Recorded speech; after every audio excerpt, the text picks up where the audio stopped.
তাহাজ্জুদ আর ফজরের অভ্যাস আছে যার, রহমত পূর্ণ প্রভাত হয় তার। আলহামদুলিল্লাহি রাব্বিল আলামিন, আসসালাতু ওয়াসসালামু আলা সাইয়্যিদিল মুরসালিন, আম্মা বা'দু, ফাউযু বিল্লাহি মিনাশ শাইতানির রাজীম, বিসমিল্লাহির রহমানির রহিম। আসসালাতু ওয়াসসালামু আলাইকা ইয়া রাসূলুল্লাহ ওয়া আলা আলিকা ওয়া আসহাবিকা ইয়া হাবিবাল্লাহ। আসসালাতু ওয়াসসালামু আলাইকা ইয়া নবিয়াল্লাহ ওয়া আলা আলিকা ওয়া আসহাবিকা ইয়া নূরাল্লাহ। মাদানী চ্যানেলের দর্শক শ্রোতা, আলহামদুলিল্লাহ আবার উপস্থিত হয়েছে রহমতপূর্ণ প্রভাত এই অনুষ্ঠান নিয়ে। যে যেখান থেকে আমাদের অনুষ্ঠান দেখছেন, দূরে কিংবা কাছে, দেশে কিংবা প্রবাসে, সকল দর্শককে জানাই আন্তরিক মোবারকবাদ। নবী আকরাম সাল্লাল্লাহু তাআলা আলাইহি ওয়াসাল্লামের উপর দুরূদ শরীফ পাঠ করার অসংখ্য ফজিলাত আর বরকতের কথা আমরা প্রায় সময় শুনে থাকি মাদানী চ্যানেলের মাধ্যমে। হুজুর আকরাম সাল্লাল্লাহু তাআলা আলাইহি ওয়াসাল্লাম ইরশাদ করেছেন, যখনই তোমরা কোনো কিছু ভুলে যাও তবে আমার উপর দুরূদ শরীফ পাঠ করো, ইনশাআল্লাহ স্মরণে এসে যাবে। সাল্লু আলাল হাবিব সাল্লাল্লাহু তাআলা আলা মুহাম্মদ সাল্লাল্লাহু তাআলা আলাইহি ওয়াসাল্লাম। বড় হই বা ছোট আমরা, যে বয়সেরই হই না কেন, ভোলার এক অভ্যাস কিন্তু মানুষের মধ্যে থেকেই যায়। অনেক সময় হাতে কলম রাখার পরেও, থাকার পরেও কলমটা খুঁজে পাই না। টেবিলের এধার থেকে ওধার পর্যন্ত খুঁজতেই থাকি, এপাশ থেকে ওপাশ পর্যন্ত খুঁজতেই থাকি, পাই না।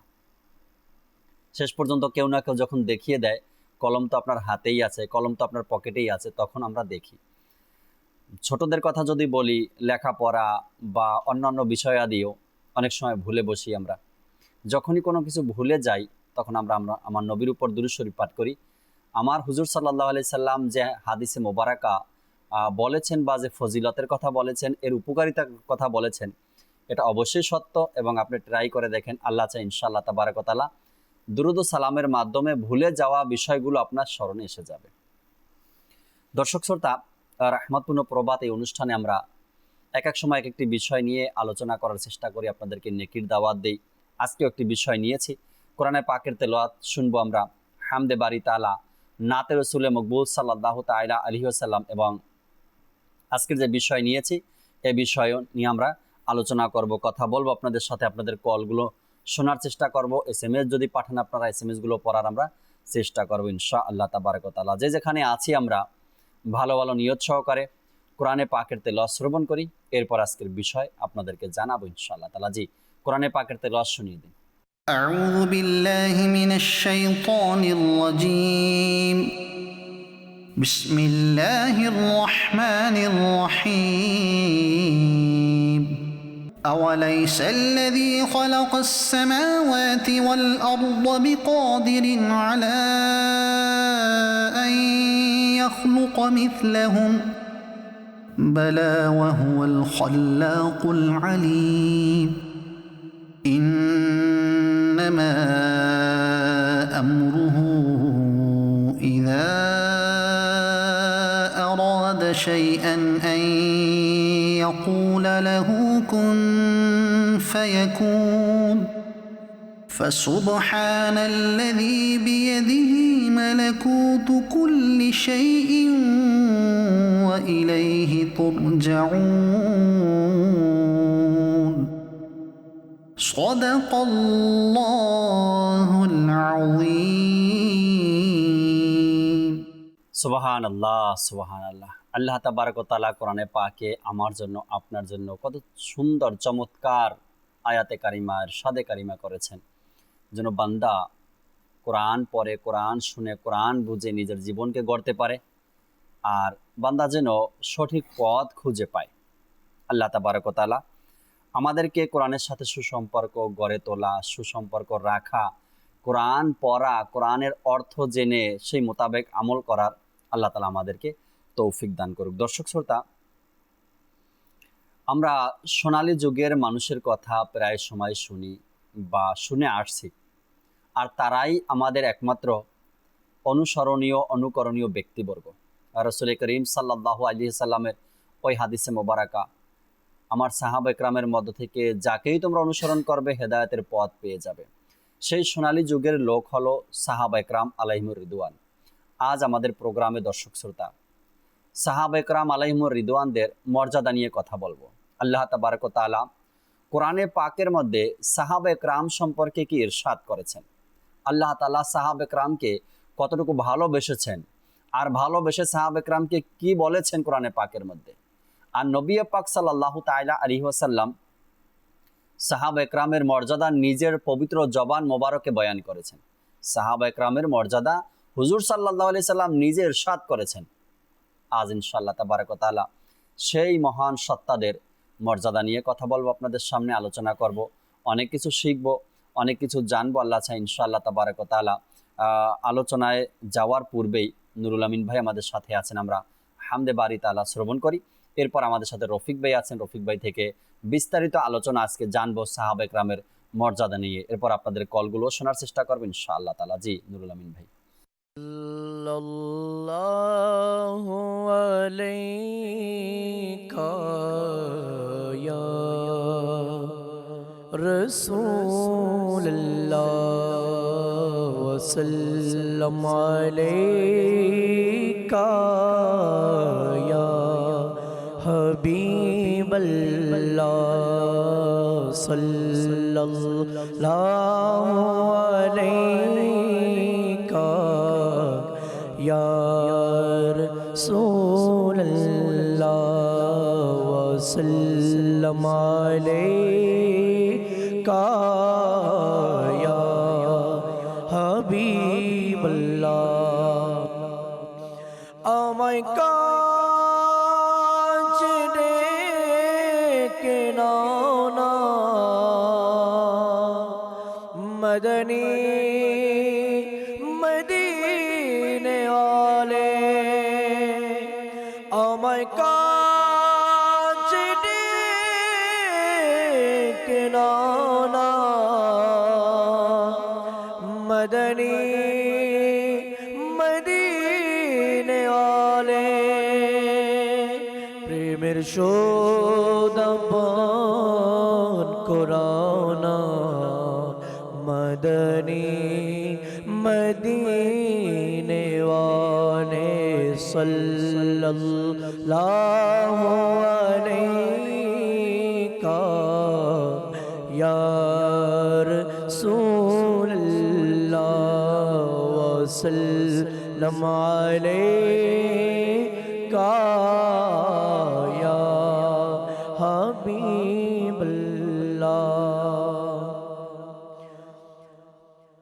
ربنا يا ربنا ربنا يا ربنا ربنا يا ربنا ربنا يا ربنا ربنا يا ربنا ربنا يا ربنا ربنا يا ربنا ربنا يا ربنا ربنا يا ربنا ربنا يا ربنا ربنا يا ربنا ربنا يا ربنا ইয়া ইলাহি সদায় আমি তোমার দানের সঙ্গ চাই, মুশকিলেতে পড়লে তখন আসান কারের সঙ্গ চাই। ইয়া ইলাহি সদায় আমি তোমার দানের সঙ্গ চাই, ইয়া ইলাহি সদায় আমি তোমার দানের সঙ্গ চাই, মুশকিলেতে পড়লে তখন আসান কারের সঙ্গ চাই। রব্বানা ইয়া রব্বানা রব্বানা ইয়া রব্বানা রব্বানা ইয়া রব্বানা রব্বানা ইয়া রব্বানা রব্বানা ইয়া রব্বানা রব্বানা ইয়া রব্বানা রব্বানা ইয়া রব্বানা রব্বানা ইয়া রব্বানা রব্বানা ইয়া রব্বানা রব্বানা ইয়া রব্বানা রব্বানা ইয়া রব্বানা রব্বানা ইয়া রব্বানা। ইয়া ইলাহি বলতে চাই মরণের যন্ত্রণা, ইয়া ইলাহি বলতে চাই আমি মরণের যন্ত্রণা। মুস্তাফার নেকচে ঘরের দিদার লাভের সঙ্গ চাই, ইয়া ইলাহি বলতে চাই মরণের যন্ত্রণা, ইয়া ইলাহি ভুলতে চাই আমি মরণের যন্ত্রণা।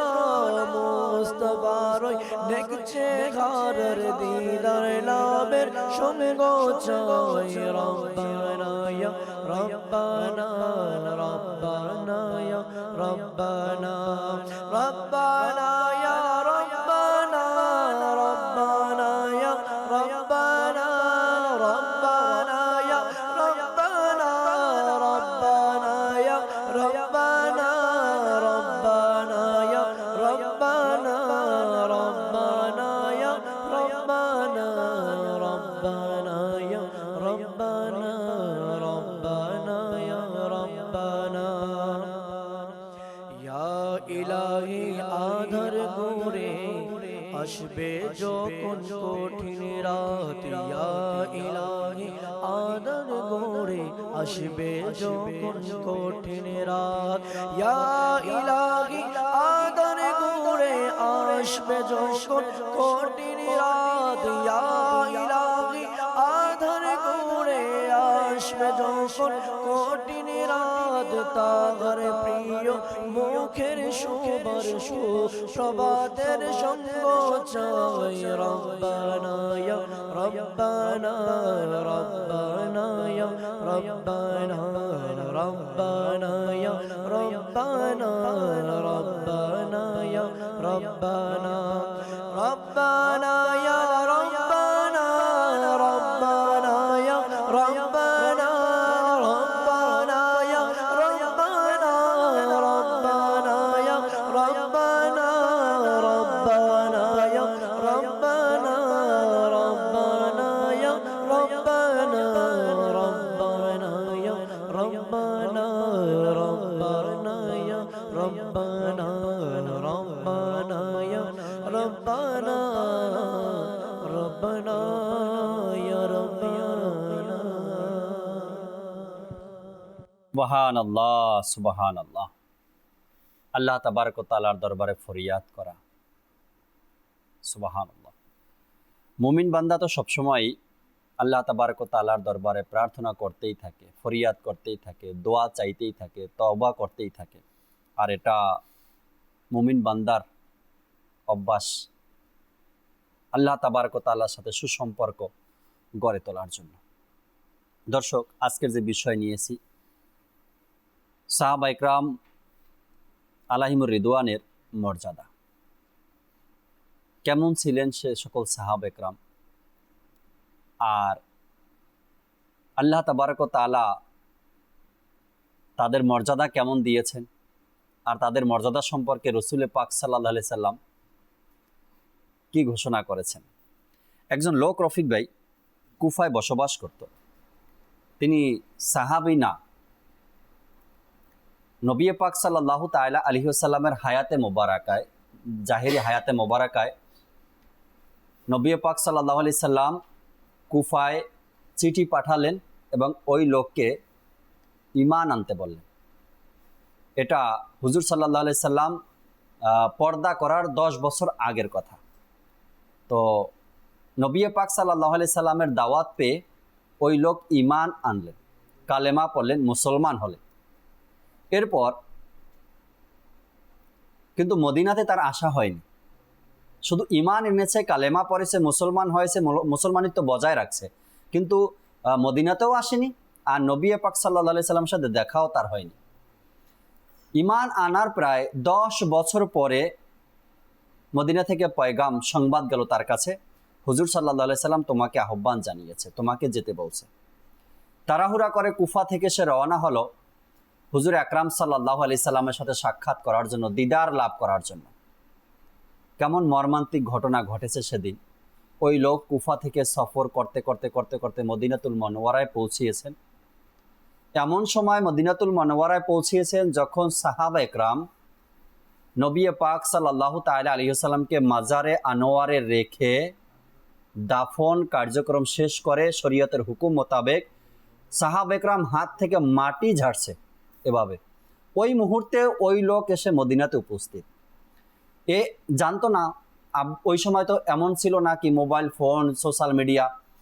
যখন সে এসে ওখানে দেখলো সাহাবা একরাম কান্নারত অবস্থায় বা এক একজন এক এক হালতে আছেন, তখন ওই লোক জিজ্ঞাসা করলো, নবী পাক সাল্লাল্লাহু আলাইহি সাল্লাম কোথায়? আমি তার দিদারের জন্য আসছি, কুফা থেকে আসছি, আমাকে আহ্বান জানানো হয়েছে, আসতে বলা হয়েছে। সাহাবা একরাম তার কথা শুনে আরো কান্নায় ভেঙে পড়লেন যে তুমি কেমন লোক, কেমন ব্যক্তি, তুমি 10 বছর আগে ঈমান আনছো আর এক মুহূর্তের জন্য সাহাবী হতে পারলে না তুমি। অর্থাৎ নবী করিম সাল্লাল্লাহু আলাইহি সাল্লামের দিদার সে পায়নি, জিয়ারত সে করতে পারেনি। আল্লাহ তাবারক ওয়া তাআলার দরবারে ওই সকল সাহাবা একরামের মান, মর্যাদা, সম্মান কেমন আল্লাহ তাআলা তাদেরকে সম্মান বাড়িয়ে দিয়েছেন। গাউসে পাক আব্দুল কাদের জিলানী রাদিয়াল্লাহু তাআলা আনহু কি বলেছেন যে তারা যে ঘোড়া বা সওয়ারিতে সফর করছে, সেই ঘোড়া সওয়ারি যখন চলতো আর পায়ের আগাতে যে ধুলা বালু উঠতো, সেই ধুলা বালুর যে সম পরিমাণ, ওইটার পরিমাণও আমি আব্দুল কাদেরের মর্যাদা নেই, সেই পর্যন্ত আমি পৌঁছাতে পারবো না। আল্লাহ তাআলা কেমন মর্যাদা দিয়েছেন। তো সাহাবা একরাম হয়ে থাকে ওই ব্যক্তি 10 বছর আগে ঈমান আনছেন কিন্তু সাহাবী হতে পারেন নাই, কেননা নবীর দিদার হয়নি, নবীর জিয়ারত সে করতে পারেনি, সাহাবী হওয়ার মর্যাদা সে লাভ করেননি। সাহাবা একরামের মর্যাদা কেমন? নবী পাক সাল্লাল্লাহু আলাইহি সাল্লামকে তারা ঈমানের সাথে দেখেছেন এবং ঈমানের অবস্থাতেই তাদের ইন্তেকাল হয়েছে। রফিক ভাই থেকে আমরা কিছু আলোচনা, কিছু কথা শুনি সাহাবা একরামের মর্যাদা নিয়ে। জি ভাই। আলহামদুলিল্লাহি রাব্বিল আলামিন ওয়াসসালাতু ওয়াসসালামু আলা সাইয়্যিদিল মুরসালিন আম্মা বা'দ। আজকে যে বিষয়টা আমরা নিয়েছি যে সাহাবায়ে কেরাম আলাইহিমুর রিদওয়ানের মর্যাদা। জি। ফার্স্ট অফ অল, সাহাবায়ে কেরাম কারা?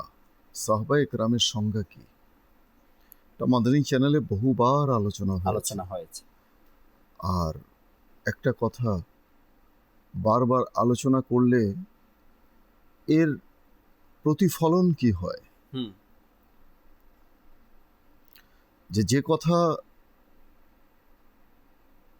বারবার আলোচিত হয় সে কথা কথিত আছে যে কর্ণকুহুর দিয়ে প্রবেশ করে হৃদয়ে গেঁথে যায়। যে আমাদের কান দিয়ে কর্ণকুহুর দিয়ে প্রবেশ করে সেটা হৃদয়ে ভালোভাবে গেঁথে যাবে, মানুষ কখনো সেটা ভুলবে না। আর মাদানী চ্যানেল এই ইসলামিক বিষয়গুলো, ধর্মীয় বিষয়গুলো, আকায়েদের বিষয়গুলো, আমলের বিষয়গুলো এই জন্যেই বারবার আলোচনা করে থাকে। অনেক আলোচনা এমনও হয়ে থাকে যে সেটা মাদানী চ্যানেলের দর্শক যারা রয়েছেন তারা এর আগেও শুনেছেন, কিন্তু সব কথা কি আমরা মনে রাখতে পারি? এটা হলো এক দিক। দ্বিতীয় দিক হচ্ছে যে এতবার আলোচনা হওয়ার পরও মানুষ কিন্তু একটা বিষয়ের যে মর্যাদা রয়েছে, এর যে ডিগনিটি রয়েছে, সিগনিফিকেন্স রয়েছে, ইম্পর্টেন্স রয়েছে, সেটা কিন্তু ভুলে যায় মানুষ। যার কারণে বর্তমান সমাজে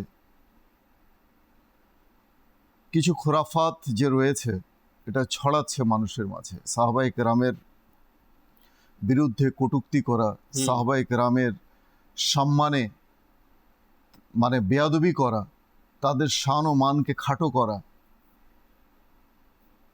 এগুলো কেন সম্ভব হয়? এ কারণেই হয় যে তারা সাহাবায়ে কেরামের মান ও মর্যাদা সম্পর্কে জানে না। সাহাবায়ে কেরামের কি মান মর্যাদা রয়েছে, কি সম্মান রয়েছে, আল্লাহ তাআলা কেমন সম্মান তাদেরকে দান করেছেন, কোরআন ও হাদিসের আলোকে সেই জ্ঞান তাদের মাঝে নেই। যদি জ্ঞান থাকতো তাহলে সাহাবায়ে কেরামের শানে তাদের বিরুদ্ধে একটা কথাও মুখ থেকে উচ্চারিত হতো না, বের হতো না, বের হওয়া তো দূরের কথা, ভাবনাতেও আসতো না, ভাবনা তো আসতো না, রাইট? আসতো না। তো প্রথমেই আমরা জেনে নিই যে সাহাবা কারা, সাহাবীদের সংজ্ঞা কি। হুম। সাহাবী বলা হয় ওই সকল সম্মানিত ব্যক্তিদের যাদেরকে আল্লাহ তাআলা তার প্রিয় হাবিব সাল্লাল্লাহু তাআলা আলাইহি ওয়াসাল্লামের সঙ্গী হিসাবে, সাথী হিসাবে মুনতাখাব করেছেন, নির্বাচন করেছেন, সুবহানাল্লাহ। নির্বাচিত হয়েছেন যারা, হুম। তাদেরকে সাহাবী বলে। আরও এক ধাপে গিয়ে আমরা যদি বলি যে যারা আল্লাহর নবী সাল্লাল্লাহু তাআলা আলাইহি ওয়াসাল্লামকে ঈমানের চোখে হুম। এক মুহূর্তের জন্য দেখে নিয়েছেন, জি। For a while, for a single moment, ঈমানের হালতে এক মুহূর্তের জন্য আল্লাহর নবীকে দেখেছেন, তাআসসুফের হালতে নয়, ঘৃণার হালতে নয়, হুম। বিদ্বেষের চোখে নয়, ঈমানের চোখে, জি। ভালোবাসার মাধ্যমে আল্লাহর নবীকে ভালোবেসে যারা ভালোবেসে। ঈমানের হালতে এক মুহূর্তের জন্য হুম। যারা আল্লাহর নবীকে দেখেছেন এবং ঈমানের হালতে দুনিয়া থেকে বিদায় বিদায় নিয়েছেন, নিয়েছেন। তারা হচ্ছেন সাহাবী। তাদেরকে বলা হয় সাহাবী। হুম। এখন প্রশ্ন হলো যে যারা আল্লাহর নবীকে দেখেছেন, যেমন আবু জাহাল দেখেছে কিন্তু তাকে সাহাবী বলা যাবে না, সে তো ঈমানের হালতে দেখে। আবুল আহাব হুম। দেখেছে কিন্তু সাহাবী বলা যাবে না। তো বিষয় হলো, শর্ত হলো যে ভালোবেসে দেখতে হবে। দেখার শর্তটা হচ্ছে জি।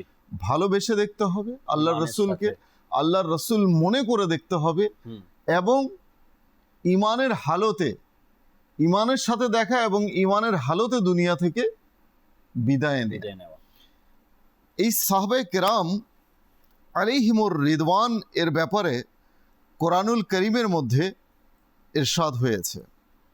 পারা 9 সূরা আনফাল আয়াত 4-এ আল্লাহ তাআলা ইরশাদ করছেন, কনজুল ঈমানের অনুবাদ, এরাই প্রকৃত মুসলমান যাদের জন্য মর্যাদা সমূহ রয়েছে সুবহানাল্লাহ। তাদের প্রতিপালকের নিকট, আর ক্ষমা রয়েছে এবং সম্মানের জীবিকা।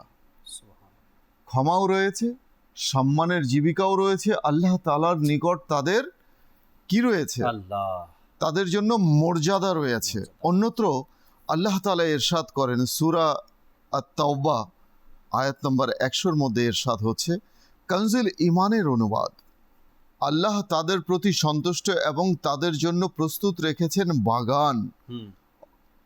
অর্থাৎ জান্নাত, যেগুলোর তলদেশে নদীসমূহ প্রবাহিত। তারা সদা সর্বদা সেখানে অবস্থান করবে।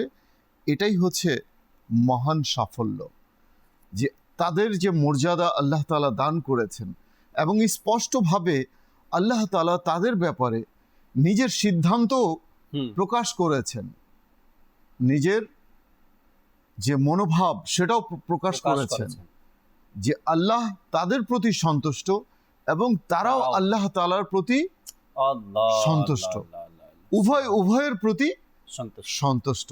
তো যাদের প্রতি আল্লাহ তাআলা সন্তুষ্ট থাকবেন, রাজি ও খুশি থাকবেন, তাদের অবস্থা কেমন হবে? সুবহানাল্লাহ, আল্লাহু আকবার। সুবহানাল্লাহ, সুবহানাল্লাহ। তাদের জন্য রয়েছে জান্নাত, হুম। এবং শুধু জান্নাতই নয়, তাদের সেই জান্নাতের তলদেশে নদীসমূহ প্রবাহিত থাকবে। তারা সর্বদা সেখানে অবস্থান করবে, অবস্থান করে। তারা সর্বদা সেখানে বসবাস করবেন। এটাই হচ্ছে মহান সাফল্য। আল্লাহ। আমরা দুনিয়াবী দৃষ্টিতে, জাকির ভাই, হুম। আমরা যদি দেখি, তো আমরা বলি না অনেক সময় যে দেখো অমুক লোক কেমন সফলতা লাভ করেছে, অমুক লোক কত সাফল্য লাভ করেছে, কেমন সফল, কেমন টাকা পয়সা, ব্যাংক ব্যালেন্স, মনে হয় যেন দুনিয়ার সকল সুখ স্বাচ্ছন্দ্য তার কদমে গিয়ে চুম্বন করছে, ধরা দিয়েছে সুখ স্বাচ্ছন্দ্য। অমুক অমুকের আমরা উদাহরণ দিই যে দেখো কত টাকা পয়সা, ব্যাংক ব্যালেন্স। আচ্ছা, তাদের তালিকাও আমরা নির্ধারণ করি যে ধনীদের তালিকায় তার স্থান কত। হুম। রাইট। তো এই যে তাদেরকে তাদের সাফল্যের ব্যাপারে আমরা আলোচনা করি, এটা তো হচ্ছে দুনিয়াবী সাফল্য, কিন্তু তারা কি প্রকৃত সাফল্য অর্জন করতে পেরেছে? প্রকৃত সাফল্য কি? আমার রব তাআলার সন্তুষ্টি। আমার রব তাআলা যাদের প্রতি সন্তুষ্টি প্রকাশ করেছেন, আমার রব তাআলা কি তাদের প্রতি রাজি ও খুশি আছেন? আচ্ছা, তারা কি ঈমান এনেছে? তারা কি মুসলমান হয়েছে? আচ্ছা, তারা যদি মুসলমানও হয়ে থাকে, তারা কি আমার নবীর সাহাবী হতে পেরেছে? একটা প্রশ্ন থেকেই যায়। তো এই যে বিষয়গুলো, এই যে প্রশ্নগুলো, অর্থাৎ আমরা যদি দেখি কাউকে যে দুনিয়াবী দৃষ্টিকোণ থেকে তারা সফলতা অর্জন করেও নিয়েছে, কিন্তু তারা প্রকৃত সফল কাম কি হতে পেরেছে? তাহলে যারা প্রকৃত সফল কাম হতে পেরেছে তারা হচ্ছে আমার হাবিব সাল্লাল্লাহু আলাইহি ওয়াসাল্লামের সাহাবায়ে কিরাম। সফলতার মধ্যেও কিন্তু ডিফারেন্স রয়েছে। একটা হচ্ছে সিম্পলি সফলতা, জেনারেলি যেটাকে আমরা অর্ডিনারি বলি, যে এই ব্যক্তিটি সফল, দুনিয়ার শ্রেষ্ঠ ধনীদের তালিকায় শীর্ষে রয়েছে, তাকেই তো আমরা সফল বলি না? যার কাছে ধন, সম্পদ, মান, সম্মান সবকিছু রয়েছে, দুনিয়াবি সবকিছু সে অর্জন করে নিয়েছে, তার কাছে যদি দুনিয়ার সমস্ত সম্পদ, পুরো গোটা পৃথিবীটাও যদি তার কাছে থাকে, তবু কি সে কিন্তু সাহাবায়ে কেরামের, যে আপনি বলেছেন না বড় পীর আব্দুল কাদের জিলানী রাহমাতুল্লাহি তাআলা আলাইহির কথা, যে তিনি বলেছেন যে সাহাবায়ে কেরাম যে ঘোড়া দিয়ে ছুটে যেতেন, সেই ঘোড়ার খুরের সাহায্যে যে ধুলোগুলো উড়ে যেত, সেই এক কাতরা, এক জাররা পরিমাণ, কণা পরিমাণ ধুলোর সমপরিমাণও আমি নই, তার সেই মর্যাদাও আমার নেই, আমি আব্দুল কাদিরের নেই। তো এখন আব্দুল কাদের জিলানী রাহমাতুল্লাহি তাআলা আলাইহির মান মর্যাদা যদি আপনি আলোচনা করেন, যে কেমন শান ও মান তার রয়েছে, কেমন শান ও মান রয়েছে। তিনি কসিদায়ে গাউসিয়ার মধ্যে বলেন যে আমি আব্দুল কাদিরকে আল্লাহ তাআলা যে সিররে কদিম দান করেছেন, গোপন রহস্য, যে ক্ষমতা আল্লাহ তাআলা দান করেছেন, গোপন যে রহস্য দান করেছেন, সিররে কদিম বলা হয়, তা যদি আমি সমস্ত পাহাড়ের উপরে, পাহাড় পর্বতের উপরে যদি আমি নিক্ষেপ করি, সেই পাহাড় পর্বতগুলো চূর্ণ বিচূর্ণ হয়ে ধুলো কণায় পরিণত হয়ে যাবে, ধুলো কণায় পরিণত হয়ে যাবে। অতঃপর তিনি বলেন যে আমি আব্দুল কাদের জিলানীকে যে মহান আল্লাহ তাআলা যে শান ও শওকত দান করেছেন, সিররে কদিম, গোপন রহস্য দান করেছেন, কামালিয়াতের যে সুবহানাল্লাহ অতুলনীয় যে মর্যাদা দান করেছেন, তা যদি আমি সমুদ্রের মধ্যে নিক্ষেপ করি, সেই সমুদ্র শুকিয়ে যাবে, সমগ্র সমুদ্র শুকিয়ে যাবে, মরুভূমিতে পরিণত হবে, নিশ্চিহ্ন হয়ে যাবে, সেই মানে সমুদ্রের নামও নিশানা থাকবে না। অতঃপর তিনি বলেন যে আমাকে আল্লাহ তাআলা যে সিররে কদিম দান করেছেন, যে গোপন রহস্য দান করেছেন, আমি আব্দুল কাদির সেই ক্ষমতাকে, আমাকে যে ক্ষমতা দান করা হয়েছে, সেই ক্ষমতাকে যদি মৃতের উপর রাখা হয়, কোনো মৃত ব্যক্তির উপর রাখা হয়, সে তৎক্ষণাৎ দাঁড়িয়ে যাবে, জীবিত হয়ে যাবে। কেমন ক্ষমতা দান করা হয়েছে বড় পীর আব্দুল কাদের জিলানীকে। আর তিনি বলছেন যে আমি সমস্ত আউলিয়া কেরামের সরদার, সুবহানাল্লাহ, সমস্ত আউলিয়া কেরামের কাঁধের উপর আমার কদম, আমার পা, আর আমার কাঁধের উপর আল্লাহর রাসূলের কদম।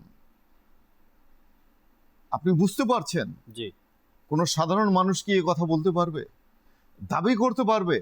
পারবে না। আল্লাহ তাআলা যাকে এই ক্ষমতা দিয়েছেন, এই মর্যাদা দিয়েছেন, সমস্ত মানুষ, যে দেখুন আপনি দুনিয়াতে সমস্ত অনেকে কিন্তু আউলিয়া কেরাম তার ইবাদত রিয়াজতের মাধ্যমে, তার তাকওয়া পরহেজগারিতার মাধ্যমে, ফরজ ইবাদতের পাশাপাশি নফল আমল করে আল্লাহ তাআলার নৈকট্য লাভের মাধ্যমে ওলিও যদি হয়ে যায়, সে আব্দুল কাদের জিলানী হতে পারবে না, যাকে আউলিয়া কেরামের সরদার বলা হয়েছে। আমি বলতে চাচ্ছি, আলোচনা হচ্ছে সাহাবায়ে কেরামের, আউলিয়া কেরামের শানে কেন চলে এলাম, তাদের সম্পর্কে কেন আলোচনা হচ্ছে, এটা বোঝানোর জন্য মাদানী চ্যানেলের দর্শক যেন বুঝতে পারে যে বড় পীর আব্দুল কাদের জিলানী, যিনি সকল আউলিয়া কেরামের সরদার, সুলতানুল আউলিয়া যাকে বলা হয়, সেই বড় পীর আব্দুল কাদের জিলানী, যার মর্যাদা এমন রয়েছে যে তিনি বলেন যে যে আমার মুরিদ হয়ে গেল, সে তওবা ব্যতীত দুনিয়া থেকে প্রস্থান করবে না। আল্লাহ আল্লাহ আল্লাহ, তার মৃত্যু হবে ঈমানের সাথে। সুবহানাল্লাহ সুবহানাল্লাহ। এবং তিনি আরও বলেন যে আমার মুরিদ যদি মশরিকে থাকে, আমি যদি মাগরিবে থাকি, আমার মুরিদ যখন বিপদে পড়ে আমার কাছে সাহায্য চায়, তখন আমি আব্দুল কাদির তৎক্ষণাৎ তাকে সাহায্য করি। সুবহানাল্লাহ সুবহানাল্লাহ। আর এই ক্ষমতা কে দান করেছেন? আমার আল্লাহ তাবারক ওয়া তাআলা তাকে দান করেছেন, গসে পাককে। কেননা গসে পাক হচ্ছেন বান্দা। কেমন বান্দা? আল্লাহ তাআলার মকবুল বান্দা।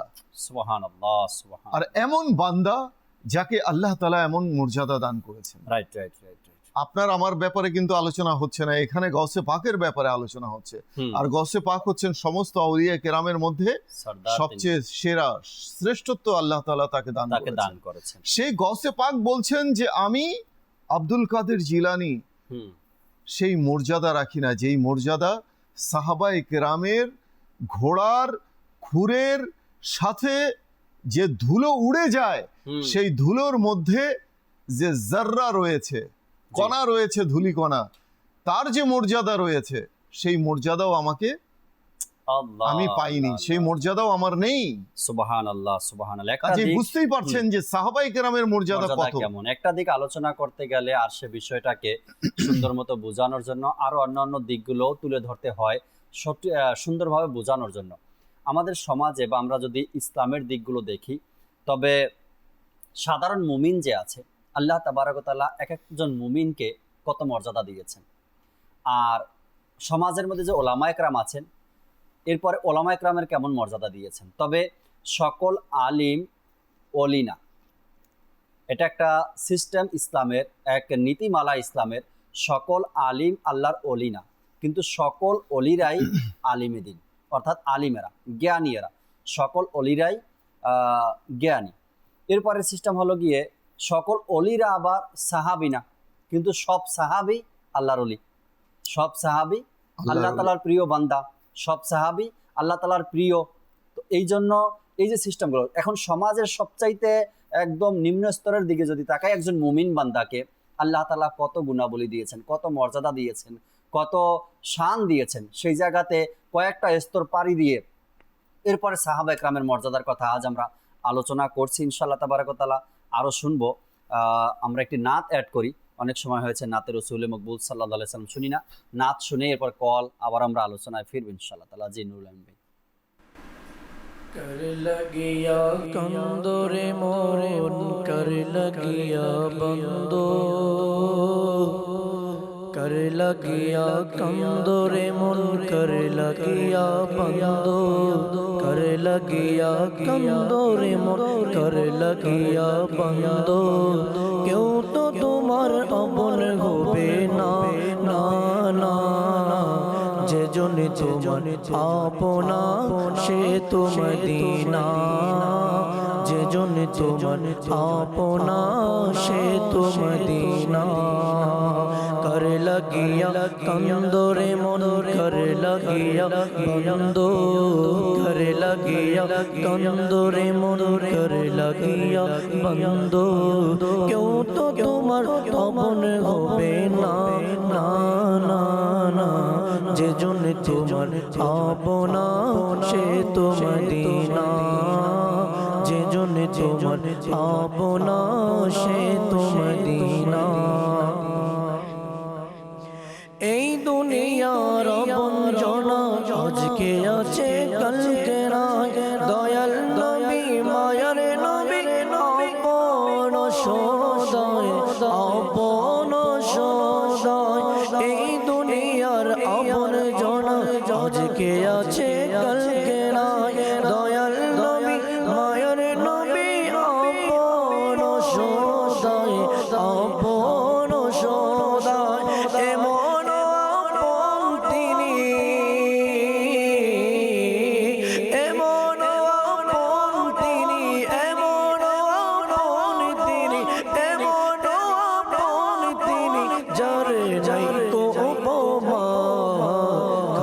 লাগিয়া করে লাগিয়া কন্দরে মন করে লাগিয়া বন্ধ করে লাগিয়া কন্দরে মন করে লাগিয়া বন্ধ কেউ তো তোমার আপন হবে না না না না যে জন্য তোমার আপনা সে তো মদিনা যে জন্য তোমার আপনা সে তো মদিনা কবর হাসর খুশিয়াতে কোনো আপন পাবে না যে জন পাবে সে জন হবে শাহে মদিনা শাহে মদিনা কবর হাসর খুশিয়াতে কোনো আপন পাবে না যে জন পাবে সে জন হবে শাহে মদিনা শাহে মদিনা উম্মতেরি কষ্ট নবী উম্মতেরি কষ্ট নবী উম্মতেরি কষ্ট নবী উম্মতেরি নবী উম্মতেরি কষ্ট নবী সইতে পারে না कर लगिया कंदोरे मन कर लगिया बंदो कर लगिया कंदोरे मन कर लगिया बंदो क्यों तो तुम्हार अपन होबे ना ना ना যে জন হবে আপনা সে তো মদিনা যে জনে পাবে আপনা সে তো মদিনা নিজের জন্য দয়াল নবী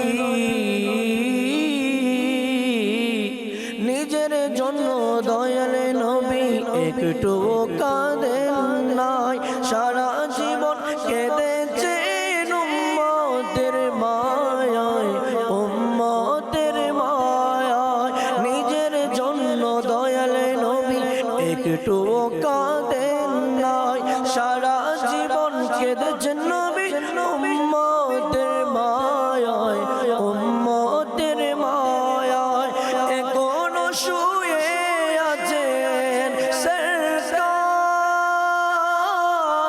এখনো শুয়ে আছেন এখনো শুয়ে আছেন শাহে মদিনা যে জন পাবে আপনা সে তো মদিনা যে জন হবে আপনা সে তো মদিনা कर लगिया कंदोरे मन कर लगिया बंदो कर लगिया कंदोरे मन कर लगिया बंदो क्यों तो तुम्हार अपन होबे ना ना ना যে জন হবে আপনা সে তো মদিনা যে জন হবে আপনা সে তো মদিনা যে জন হবে আপনা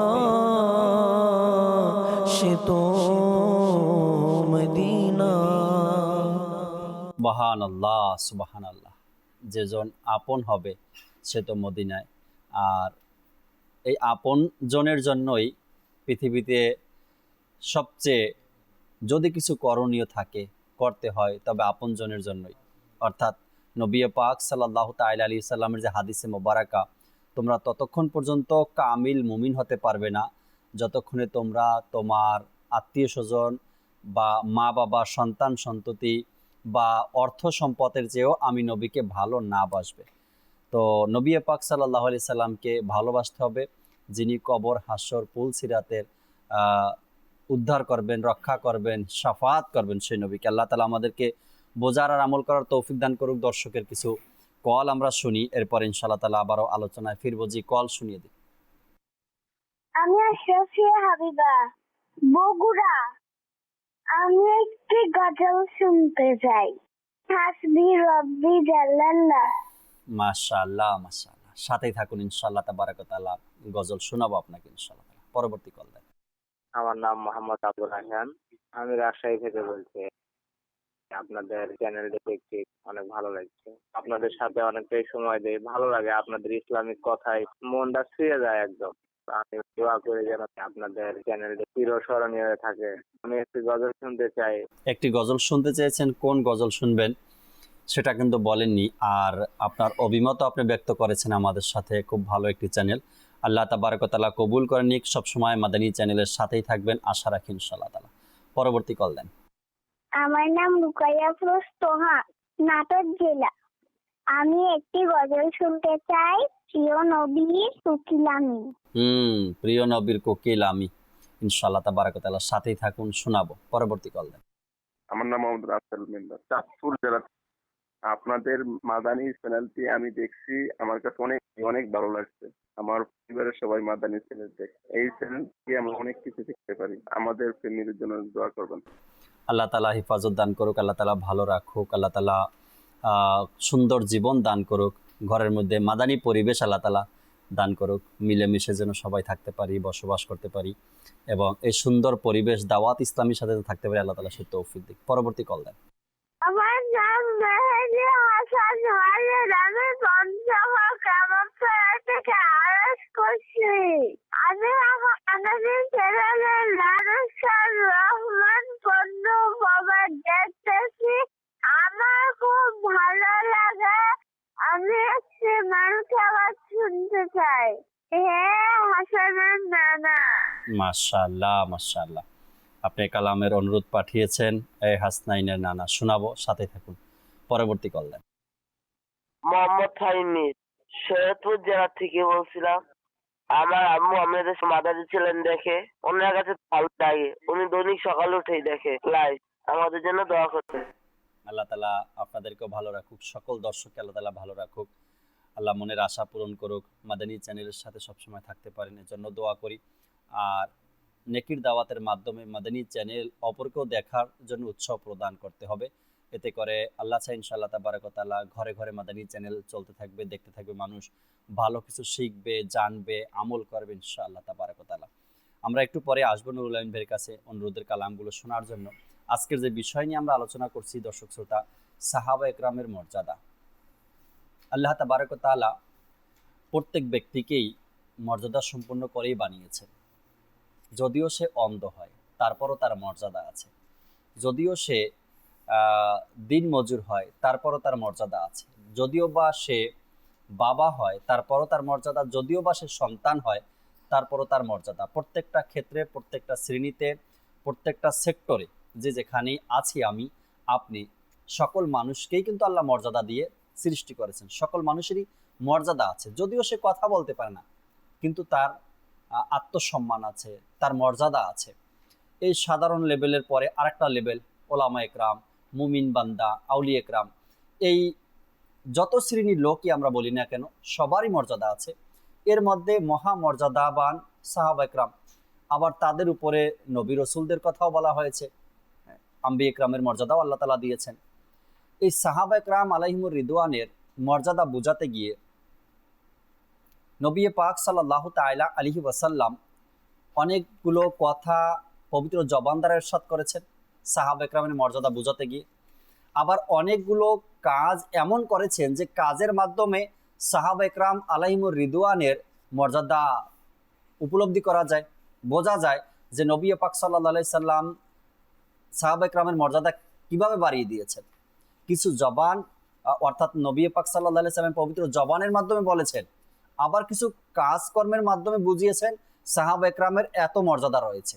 এটা নবী পাক সাল্লাল্লাহু আলাইহি সাল্লামের কথা বলছি। যেমন তার চাচা আমির হামজা রাদিয়াল্লাহু তাআলা আনহু, তিনি একজন সাহাবী, আবার তার চাচাও। রাসূল পাক সাল্লাল্লাহু আলাইহি সাল্লাম রাস্তা দিয়ে কোথাও যাচ্ছিলেন, সাথে অন্যান্য সাহাবা একরাম ছিলেন, আর আমির হামজা রাদিয়াল্লাহু তাআলা আনহু অপর দিক থেকে আসছিলেন। নবী পাক সাল্লাল্লাহু তাআলা আলাইহি সাল্লাম আমির হামজা রাদিয়াল্লাহু তাআলা আনহুকে দেখে দাঁড়িয়ে গেলেন। যখন মুখোমুখি আসলেন তখন সালাম করলেন। এরপরে নিজের চাচা জানকে ভালো মন্দ জিজ্ঞাসা করা, কোথায় গেছিলেন, কি অবস্থা আপনার, শারীরিক অবস্থা কেমন, যতটুকু জিজ্ঞাসা করে এরপরেও দাঁড়িয়ে আছেন। আমির হামজা রাদিয়াল্লাহু তাআলা আনহু যখন অতিক্রম করে চলে গেলেন, এরপরে নবী পাক সাল্লাল্লাহু আলাইহি সাল্লাম আবার পথ অতিক্রম করলেন। সাহাবা একরাম জিজ্ঞাসা করলেন, ইয়া রাসূলুল্লাহ, আমির হামজা রাদিয়াল্লাহু তাআলা আনহুকে আপনি অবশ্যই ভালোবাসেন, আর অনেক ভালোবাসেন, এটা আমরা জানি, কিন্তু দাঁড়িয়ে যাওয়ার অর্থ কি, মানেটা কি? নবী পাক সাল্লাল্লাহু তাআলা আলাইহি সাল্লাম দুইটি কারণ বয়ান করলেন এখানে। প্রথমে বয়ান করলেন যে সাহাবা একরামের মধ্যে বুজুর্গ ইসলামী ভাই সে, অর্থাৎ বয়সের দিক থেকে সিনিয়র। নাম্বার 2, তিনি আমার চাচা। এক তো হলো সাহাবি এবং সিনিয়র ব্যক্তি, আর একজন হলেন তিনি তার চাচা। দুইটা কারণে তিনি হুজুর সাল্লাল্লাহু আলাইহি সাল্লাম আমির হামজা রাদিয়াল্লাহু তাআলা আনহুকে দেখে দাঁড়িয়ে গেলেন এখানে। এর মাধ্যমে বোঝা যায় নবী পাক সাল্লাল্লাহু আলাইহি সাল্লাম সাহাবা একরামের মর্যাদা বুঝাচ্ছেন অন্যান্য সাহাবীদের মাঝে, যে সাহাবা একরামকে কিভাবে সম্মান করতে হবে। আর যদি বলি রফিক ভাই, নবী পাক সাল্লাল্লাহু তাআলা আলাইহি সাল্লাম এবং আমির হামজা রাদিয়াল্লাহু তাআলা আনহুর ভালোবাসার কথা হয়তো আপনিও বারবার এই বিষয়টা বয়ান করছেন। সাইয়্যিদুশ শুহাদা বলা হয় আমির হামজা রাদিয়াল্লাহু তাআলা আনহুকে। কেন বলা হয়? এজন্য যে বদর যুদ্ধের সময় তিনি রাদিয়াল্লাহু তাআলা আনহু সেখানে উপস্থিত ছিলেন এবং তার মাজার শরীফ বদর ওহুদ পাহাড়ের পাশেই, অর্থাৎ ওহুদ পাহাড়ের পাশেই আমির হামজা রাদিয়াল্লাহু তাআলা আনহুর মাজার শরীফ, এবং তিনি ওহুদ যুদ্ধে অংশগ্রহণও করেছেন, আর পাশেই তার মাজার শরীফ। আমি আরও একবার সম্ভবত বলছিলাম কেমন ভালোবাসা ছিল নবী পাক সাল্লাল্লাহু আলাইহি সাল্লাম এবং আমির হামজা রাদিয়াল্লাহু তাআলা আনহুর মধ্যে। হুজুর সাল্লাল্লাহু আলাইহি সাল্লামের রওজায়ে পাক আর আমির হামজা রাদিয়াল্লাহু তাআলা আনহুর মাজার, অর্থাৎ যেখানে তাকে রাখা হয়েছে, দাফন করা হয়েছে, এর মধ্যে প্রায় 5 কিলোমিটারের দূরত্ব। 5 কিলোমিটার, ওখানে যে সাইনবোর্ডে লেখা আছে 5 কিলোমিটার দূরে। কেমন ভালোবাসা আর কেমন নিদর্শন! যখন আপনারা যাবেন হয়তোবা আপনারাও ট্রাই করবেন এই কথাটা মিলাবেন আমার সাথে, যে আমি যে বলছি আপনাদেরকে এটা কতটা সত্যতা সেখানে গিয়ে দেখবেন। হুজুর সাল্লাল্লাহু আলাইহি সাল্লামের রওজা মোবারক থেকে আমির হামজা রাদিয়াল্লাহু তাআলা আনহু মাজার পর্যন্ত 5 কিলোমিটারের রাস্তা। রফিক ভাই বিশ্বাস করবেন, মেইন গেট দিয়ে হুজুর সাল্লাল্লাহু আলাইহি সাল্লামের রওজা মোবারক থেকে যখন কোনো ব্যক্তি আমির হামজা রাদিয়াল্লাহু তাআলা আনহুর মাজার শরীফ দেখতে চায়, তো এখানে দাঁড়িয়ে, রওজাতে দাঁড়িয়ে মাজার শরীফ দেখা যায়। এমন একটা শহর যেখানে বিল্ডিং এর কোনো শেষ নেই, এত রাস্তার কোনো শেষ নেই, এরপরে এত দূরের জায়গা, 5 কিলোমিটারের দূরত্ব, তারপরেও নবী পাক সাল্লাল্লাহু আলাইহি সাল্লামের মাজার শরীফ থেকে, রওজা শরীফ থেকে আমির হামজা রাদিয়াল্লাহু তাআলা আনহুর মাজার শরীফ একদম ডাইরেক্ট, কোনো রাস্তা নেই, কোনো বিল্ডিং নেই, কোনো বাঁকা হয় না, এখন মোড় আছে বা এলাকা এভাবে মোড় হয়ে যায়, ঘুরে যায়, এমন কিছু নেই, সোজা দেখা যায় নবী পাক সাল্লাল্লাহু আলাইহি সাল্লামের রওজা। এক ইসলামী ভাই আমাকে বললেন, জাকির ভাই একটা বিষয় দেখবেন আপনি, দেখান আমাকে। অনেক কিছু তিনি দেখিয়েছেন আমাকে মদিনাতুল মুনাওয়ারায়। আমি বললাম ঠিক আছে দেখান, নতুন কিছু দেখব। বলল আমির হামজা রাদিয়াল্লাহু তাআলা আনহুর মাজার শরীফ এখান থেকে কত দূর? আমি বললাম আমি তো বাহিরে দেখলাম 5 কিলোমিটার। হ্যাঁ 5 কিলোমিটার, কিন্তু দেখেন আপনি এখান থেকে তাকিয়ে সোজা বরাবর দেখা যায়। মানে একটা ভালোবাসা তাদের মধ্যে কেমন ছিল। নবী পাক সাল্লাল্লাহু আলাইহি সাল্লাম নিজ চাচা যান আমির হামজা রাদিয়াল্লাহু তাআলা আনহুকে কেমন ভালোবাসতেন, নিজের রওজা মোবারক থেকে এখনো বরাবর সরাসরি অর্থাৎ দেখতেছেন, এমনটাই কানেকশন। আল্লাহ তাবারক ওয়া তাআলা আমাদেরকে, এগুলো কখন বুঝবেন? যখন মোহাব্বতের আকীদা থাকবে, ভালোবাসার আকীদা থাকবে, তখন এগুলো বুঝে আসে বা মানুষ পৃথিবীতে যে যাই কিছু পেয়েছে জাকির ভাই, এটা ভালোবাসার মাধ্যমে, ঘৃণার মাধ্যমে না, বিদ্বেষের মাধ্যমে না। আপনি দেখেন আল্লাহ তাআলা সাহাবায়ে কেরামকে এত মর্যাদা কেন দান করেছেন? আল্লাহর নবী সাল্লাল্লাহু আলাইহি ওয়াসাল্লামের সহবতে থাকার যে একটা যে ফয়েজ ও বারাকাত, জি, আল্লাহর নবী সাল্লাল্লাহু আলাইহি ওয়াসাল্লামের যুগে তো অনেকেই ছিল, অনেকেই দেখেছে আল্লাহর নবীকে, কিন্তু তারা কিন্তু অতটা মর্যাদাবান হয়নি, কারণ তারা আমার নবীকে বিদ্বেষের চোখে দেখেছে, ঘৃণার চোখে দেখেছে। সাহাবায়ে কেরাম যেমন ভালোবাসার চোখে দেখেছেন, ঈমান এনেছেন, ঈমানের চোখে দেখেছেন, এমন ভাবে তারা দেখেনি। তারাও যদি দেখতো তাহলে তারাও মর্যাদাবান হতো। তো সাহাবায়ে কেরাম আলাইহিমুর রিদওয়ান এর সংখ্যা আমরা যদি একটু উল্লেখ করি যে সাহাবায়ে কেরামের সংখ্যা কত। জুরকানি এবং মাদারিজ কিতাবের মধ্যে এসেছে, যেমন হযরত আল্লামা ইবনে হাজার আসকালানি রহমতুল্লাহি তাআলা আলাইহি বলেন যে বিদায় হজের ভাষণে সাহাবায়ে কেরাম যে সেখানে উপস্থিত ছিলেন, সেখানে 1,14,000 সাহাবী উপস্থিত ছিলেন। জি। অন্যত্র এসেছে, অন্যত্র কিতাবে বর্ণিত হয়েছে যে 1,24,000 মতান্তর মতান্তরে। তো সংখ্যা যাই হোক না কেন, 1,14,000 কিংবা 1,24,000, এই 1,14,000 কিংবা 24 এনাদের নাম কিন্তু সবার নাম কিন্তু জানা যায় না। জানা যায় না। মালফুজাতে আলা হজরতের মধ্যে ইমামে আহলে সুন্নাত মুজাদ্দিদে দ্বীন ও মিল্লাত আর শাহ ইমাম আহমদ রাজা খান ফাজিলের বেরেলভী রহমতুল্লাহি তাআলা আলাইহি লিখেছেন যে 7,000 সাহাবায়ে কেরাম আলাইহিমুর রিদওয়ানের নাম পাওয়া যায় কিতাবাদিতে।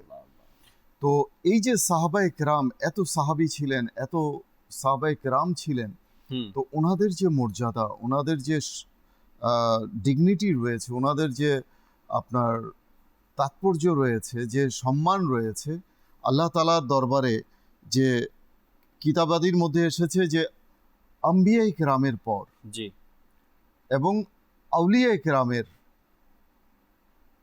মধ্যে সবচেয়ে শ্রেষ্ঠ হচ্ছেন, মানব জাতির মধ্যে সবচেয়ে শ্রেষ্ঠ হচ্ছেন সাহাবায়ে কেরাম, আম্বিয়ায়ে কেরামের পর। জি। এবং তাদের মধ্যে মানে যে সম্মানের যে একটা স্তর রয়েছে, প্রথমেই আসে আপনার খুলাফায়ে রাশিদিনের কথা। 4 জন সাহাবী, হযরত সৈয়দনা সিদ্দিক আকবর রাদিয়াল্লাহু তাআলা আনহু, ওমর ফারুক আজম রাদিয়াল্লাহু তাআলা আনহু, ইসলামের দ্বিতীয় খলিফা। তৃতীয় খলিফা হচ্ছেন উসমান গনি রাদিয়াল্লাহু তাআলা আনহু। চতুর্থ খলিফা হচ্ছেন হযরত আলী রাদিয়াল্লাহু তাআলা আনহু। তো এই যে 4 জন সাহাবী যাদেরকে খুলাফায়ে রাশিদিন বলা হয়, এই 4 জনের মর্যাদা হচ্ছে সাহাবায়ে কেরামের মধ্যে সবচেয়ে ঊর্ধ্বে। এবং সাহাবীদের মধ্যে ওই খুলাফায়ে রাশিদিনের মধ্যেও দেখুন সম্মান কার বেশি ঊর্ধ্বে? সিদ্দিক আকবর রাদিয়াল্লাহু তাআলা আনহুর ব্যাপারে, ওনার ব্যাপারে অনেক ফজিলত এসেছে। এই খুলাফায়ে রাশিদিনের পরে যদি আমরা দেখি যে আল্লাহ তাআলা কাদেরকে সম্মান দান করেছেন, খুলাফায়ে রাশিদিনের পরে এসেছে আপনার আশারায়ে মুবাশশারা, যে 10 জন সাহাবী রয়েছে তাদের মর্যাদা রয়েছে। এরপরে এসেছে আহলে বাইতের মধ্যে ইমাম হাসান এবং ইমাম হুসেনের মর্যাদা, ইমাম হাসান এবং ইমাম হুসেনের মর্যাদা। এরপরে এসেছে বদরের যুদ্ধে যারা অংশগ্রহণ করেছেন যে সকল সাহাবী, তাদের মর্যাদা। দেখুন মর্যাদারও একটা stage by stage, step by step রয়েছে সম্মানের ক্ষেত্রে। এরপরে এসেছে আপনার বাইআতে রিদওয়ান যারা গ্রহণ করেছিলেন তাদের মর্যাদা। তো এইভাবে আমরা যদি দেখি যে সাহাবায়ে কেরাম আলাইহিমুর রিদওয়ানের যে মর্যাদা রয়েছে আপনার স্টেপ বাই স্টেপ রয়েছে। তো এই সাহাবায়ে কেরামের মর্যাদা সম্পর্কে আল্লাহ রাসূল সাল্লাল্লাহু আলাইহি ওয়াসাল্লাম কি ইরশাদ করেছেন? অনেক হাদিস রয়েছে, অসংখ্য হাদিস রয়েছে। তার মধ্যে হতে একটি হাদিস আমরা যদি শুনি, আসলে মানলে তো একটাই যথেষ্ট না, আর না মানলে আপনি হাজারটা দলিলও যদি দেন কাজ হয় না, কোনো লাভ হবে না। হাজারটা দলিল, যেমন কথায় কথায় দলিল চাওয়া, কোরআনে আছে কিনা, হাদিসে আছে কিনা। আরে ভাই, আছে, দেখার মতো চোখ লাগে, সেই মন লাগে। আপনি আগে দেখার জন্য আগে এটা তো চিন্তা করুন যে আপনার অন্তরে তাদের ব্যাপারে কি সম্মানের যে মাকামটুকু কতটুকু রয়েছে, এটা তো আপনি দেখুন যে আপনি কোন নিয়তে দলিল চাচ্ছেন, কি জন্য দলিল চাচ্ছেন। দলিল চাওয়া, সাহাবায়ে কেরাম কি কথায় কথায় দলিল চাইতেন না। এই যে বিষয়টা যে আসছে আজকে, কেন আসছে? সাহাবায়ে কেরামের ব্যাপারে আল্লাহ নবী সাল্লাল্লাহু আলাইহি ওয়াসাল্লাম ইরশাদ করেছেন, আসহাবিকান নুজুমি ফাবিআইহিম ইকতাদাইতুম ইহতাদাইতুম, যে আমার সাহাবীরা হচ্ছে উজ্জ্বল নক্ষত্র, আকাশের উজ্জ্বল নক্ষত্র। তাদের যে কোনো একজনকে যদি তোমরা অনুসরণ করতে পারো, অনুসরণ করে, কেউ যদি অনুসরণ করে, সে হেদায়েত পেয়ে যায়, হেদায়েতের পথ পেয়ে। আলা হযরত কত সুন্দর তিনি এই শেরটাকে তিনি নিয়ে এসেছেন যে আহলে সুন্নত কা হে বেড়া পার আসহাবে হুজুর নজম হ্যায় और नाव है इतरत रसूलुल्लाह की। সুবহানাল্লাহ। যে সাহাবায়ে কেরাম হচ্ছে নজম মানে নক্ষত্র, হুম, আর আহলে বাইতকে বলা হচ্ছে সাফিনা, নূহ আলাইহিস সালামের যে কিস্তি নৌকা, জি সেই তার সাথে তুলনা করা হয়েছে। তো এই কিস্তির মধ্যে যারা চড়ে যাবে, এই নৌকার মধ্যে যারা চড়ে যাবে এবং ওই নক্ষত্রকে যারা অনুসরণ করে। অনুসরণ করবে, আগেকার দিনে জাহাজের মধ্যে যারা জি। চলাচল করতো পানির জাহাজে, তখন কিন্তু কোনো কম্পাস ছিল না, হুম, কোনো দিক নির্ণয়কারী কোনো যন্ত্র ছিল ছিল না। না। ওই আকাশের নক্ষত্র দেখে, ধ্রুব তারা দেখে তারা কিন্তু দিক নির্ণয় করতো, যে নির্ণয় কোনটা করতে। পশ্চিম, কোনটা উত্তর, কোনটা কোন দক্ষিণ, দিকে যাবে তারা। কোন দিকে তারা যাবে। হুম। তো বলা হচ্ছে যে এই সাহাবীদেরকে যারা অনুসরণ করবে, জি। উজ্জ্বল নক্ষত্র, আল্লাহর নবী ইরশাদ করছেন আসহাবিকান নুজুম, আমার সাহাবীরা হচ্ছে নক্ষত্র, আকাশের নক্ষত্রের ন্যায়। এরপরে তিনি বলছেন ফাবিআইহিম ইকতাদাইতুম ইহতাদাইতুম, যারা তাদেরকে অনুসরণ করবে তারা হেদায়েত পাবে। একজনকেও যদি কেউ অনুসরণ করে, অনুসরণ করে। সে হেদায়েত পাবে। সুবহানাল্লাহ। এখন তার মানে বোঝা যায় সাহাবায়ে রফিক কেরাম, ভাই, জি প্রত্যেক সাহাবা একরাম মকবুল, জি প্রত্যেক সাহাবা একরাম মকবুল। এর আলহামদুলিল্লাহ। মধ্যে একজনকেও যেন যদি আমরা কোনোভাবে কোনো মতে দ্বিধাদ্বন্দ্বের মধ্যে নিয়ে আসি, তবে ভাবতে হবে আমি, আমার চিন্তা ভাবনা খারাপ, জি, এটা ভাবতে হবে কোন আমাদের। সাহাবীকে হুম, বিতর্কের মধ্যে আনা যাবে না। আনা যাবে না। এবং এটাও বলা যাবে না যে কোন সাহাবী বড়, কোন সাহাবী ছোট। ছোট। হুম, সাহাবায়ে কেরাম যেখানে একজন সাহাবীকে, মানে একজন আরেকজনকে সম্মান দিতে গিয়ে একজন আরেকজনের প্রশংসা করতেন। সুবহানাল্লাহ, সুবহানাল্লাহ। আল্লাহ নবী সাল্লাল্লাহু আলাইহি ওয়াসাল্লামের যারা সাহাবী ছিলেন, যেমন আপনি ওমর ফারুকের কথাই ধরুন, হযরত আলীর কথাই ধরুন, হুম, তো তাদের মধ্যে যখন কথোপকথন হতো, একজন আরেকজনের সম্মানকে বড় করতেন। যে হযরত আলী ওমর ফারুক রাদিয়াল্লাহু তাআলা আনহুকে বলতেন যে তুমি তো ইসলামের দ্বিতীয় খলিফা, হ্যাঁ, তুমি ইসলামের দ্বিতীয় খলিফা। হযরত ওমর ফারুক রাদিয়াল্লাহু তাআলা আনহু বলতেন যে আপনি তো আল্লাহ রাসূল সাল্লাল্লাহু আলাইহি ওয়াসাল্লামের কি কন্যার জামাতা, হুম। জান্নাতের যারা যুবক রয়েছেন, সরদার রয়েছেন, তাদের পিতা আপনি, তাদের আল্লাহ পিতা। রাসূলের জামাতা। কেমন সম্মান দিয়ে কথা বলতেন রাইট। একজন আরেকজনকে, কেউ কাউকে খাটো প্রত্যেকটা করতেন না। ক্ষেত্রে ইবাদতের So, দিক থেকেও তারা এভাবে বলতেন, আমরা মর্যাদার কে, দিক থেকে আমরা এভাবে কারা, বলতেন। হুম, আমরা কে যে আল্লাহ রসুলের সাহাবীদের শান ও মানকে খাটো করার? আল্লাহ আল্লাহ। আ? সাআদাতুদ দারাইন কিতাবের মধ্যে এসেছে এই ঘটনাটি, যে এই ঘটনা যদি আমরা শুনি জি, হৃদয়ের কান দিয়ে, আমাদের কিন্তু ঈমান তাজা হয়ে যাবে। আর দ্বিতীয়ত হচ্ছে যে আমাদের সেই ধৃষ্টতা কখনোই আমাদের মাঝে আসবে না যে আমরা সাহাবায়ে কেরামের শান ও মানকে খাটো করব। সাআদাতুদ দারাইন কিতাবের মধ্যে এই ঘটনাটি উদ্ধৃত করা হয়েছে। হযরত আল্লামা ইউসুফ বিন ইসমাইল নাবহানি রাহমাতুল্লাহি তাআলা আলাইহি আবু আলী কাতাহান রাহমাতুল্লাহি তাআলা আলাইহির একটি ঘটনা বর্ণনা করেন। জি। তিনি উদ্ধৃত করেন এভাবে, তিনি বলেন যে আমি স্বপ্নে দেখলাম যে আমি কর্জ এর জামে মসজিদ শরখিয়ায় প্রবেশ করলাম। স্বপ্নে দেখছেন তিনি কর্জ এর জামে মসজিদ শরখিয়ায় তিনি প্রবেশ করলেন।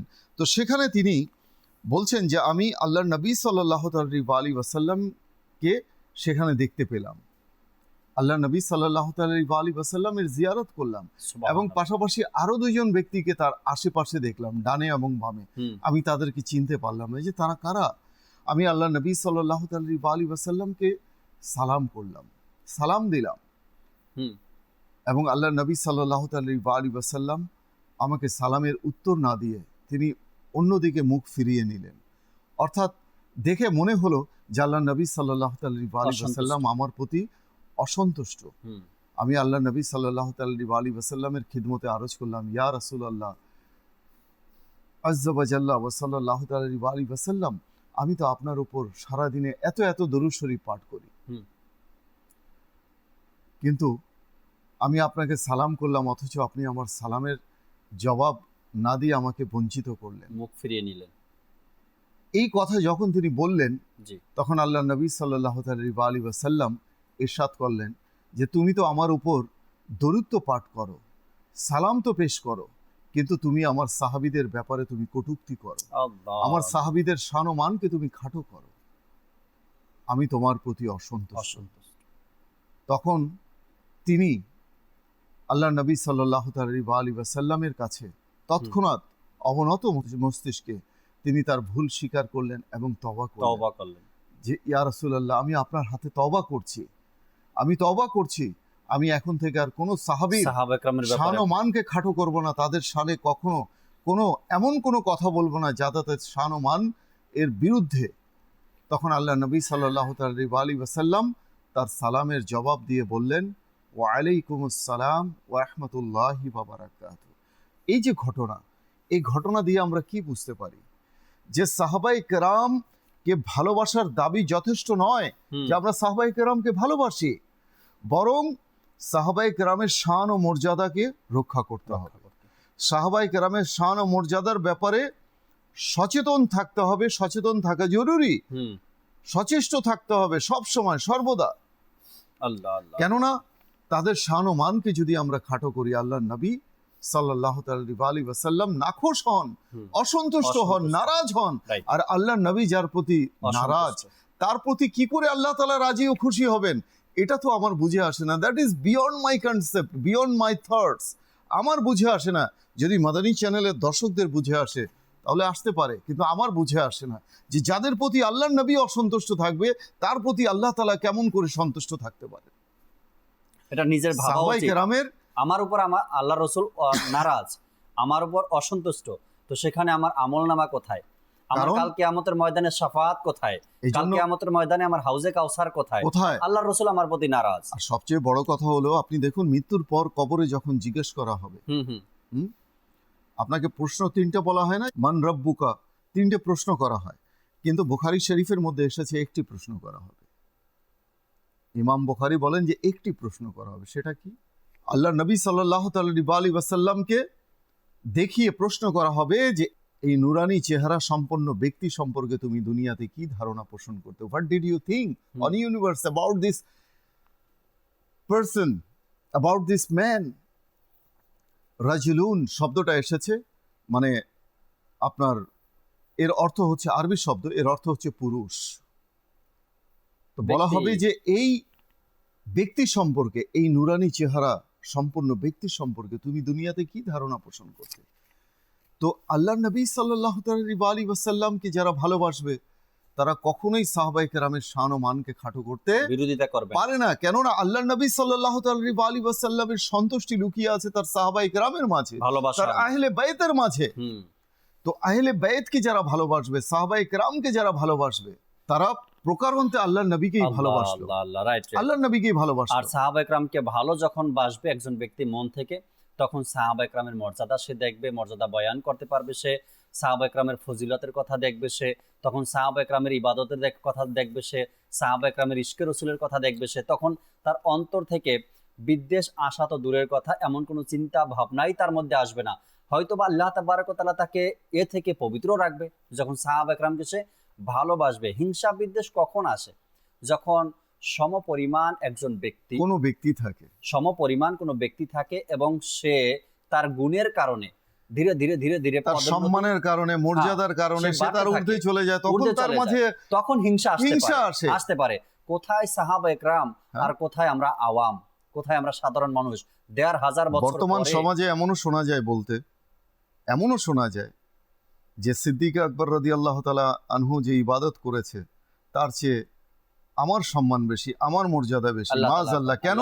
কারণ তার চেয়ে আমি বেশি বয়স পেয়েছি, তো সেই হিসেবে তার চেয়ে আমার নেকি বেশি।